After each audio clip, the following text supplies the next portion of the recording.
સુરતમાં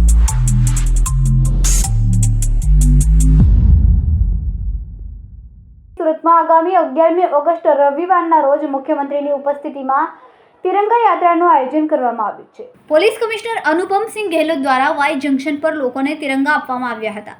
15મી ઓગસ્ટે દરેક ઘર અને વાહનો પર તિરંગા લહેરાય તે હેતુથી કાર્યક્રમનું આયોજન કરવામાં આવ્યું હતું। આ કાર્યક્રમમાં પોલીસના ઉચ્ચ અધિકારીઓ પણ જોડાયા હતા। આઝાદીના પર્વ 15મી ઓગસ્ટ અગાઉ સુરતમાં 11મી ઓગસ્ટના રોજ 2 કિલોમીટરની તિરંગા યાત્રાની તડામાર તૈયારીઓ શરૂ થઈ છે। વાય જંકશનથી લાલભાઈ કોન્ટ્રાક્ટર સ્ટેડિયમ સુધીના 2 કિલોમીટરના રૂટ પર તિરંગા યાત્રા યોજાનાર છે, જેમાં મુખ્યમંત્રી ભૂપેન્દ્ર પટેલ પણ જોડાશે। તેથી વહીવટી તંત્ર દ્વારા અત્યારથી જ અલગ અલગ ઇવેન્ટ સાથે તડામાર તૈયારી કરવામાં આવી છે। કેમેરામેન સેનેલ વિરાણી સાથે વિશાલ છેઠા, માનવ પ્રભા ન્યૂઝ, સુરત। અમારા વિડિયોની નવી અપડેટ મેળવવા માટે સબસ્ક્રાઇબ કરો માનવ પ્રભા ન્યૂઝ ચેનલને, બેલ આઇકન ક્લિક કરો લેટેસ્ટ વિડિયો સૌથી પહેલા મેળવવા માટે।